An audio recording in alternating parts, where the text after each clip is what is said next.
High! কয়েকশো জন্ম পর তোমাদের সামনে আমি একটা get ready with me video নিয়ে চলে আসলাম। আমার বোনের ছিল বিয়ে, সেটা তো তোমরা জেনেই গেছো। তো বোনের বিয়ের গায়ে হলুদে আমি কীভাবে সেজেছিলাম চলো সেটাই শেয়ার করি।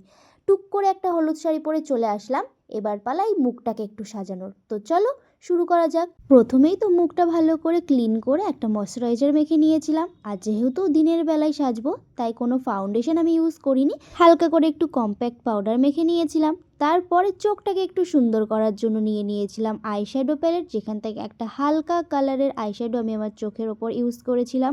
এরপর মেকআপের সব থেকে ফেভারিট পার্ট ব্লাশার, যেটা লাগাতে আমার অলওয়েজ খুবই ভালো লাগে। তো আমি হালকা করে ব্লাশার লাগিয়ে নিয়েছিলাম, যেহেতু দিনের বেলায় বেশি দিলে পরে চটক দেবে, তো আমি হালকা করে লাগিয়ে দিয়েছিলাম, যেটা দেখে বোঝাও যাচ্ছিল না। এরপর আমার আইব্রোটাকে একটু সুন্দর করে সেট করে নেওয়ার পালা ছিল, সেটা কিনা আমি ক্যামেরা অফ করে করেছিলাম। এরপর আইলাইনারও পরে চলে এসেছিলাম। এবার পালা একটু মাস্কারা লাগানোর, যেটা কিনা আমি সুন্দর করে আস্তে আস্তে লাগিয়ে নিয়েছিলাম। তারপর পরে নিয়েছিলাম একটা সবুজ ছোট্ট টিপ, যেটা ছাড়া আমার সাজটাই পুরো ইনকমপ্লিট। এরপর পরে নিয়েছিলাম একটা মেরুন কালারের লিপস্টিক, যেটা কিনা পরে আমার সাজটা পুরো কমপ্লিট লাগছিল, কিন্তু এখনও কিছু একটা খালি খালি লাগছিল। হ্যাঁ, এই চুড়িটাই কমতি ছিল। তো আমি শাড়ির সাথে ম্যাচিং করে সবুজ চুড়ি পরে নিয়েছিলাম। এবার বলো তো আমার হাতটা কেমন ভরা ভরা লাগছে না? আর এই যে হচ্ছে আমার বোনের গায়ে হলুদের ফাইনাল লুক। কেমন লাগছে সেটা কিন্তু অবশ্যই আমাকে কমেন্ট করে জানিও।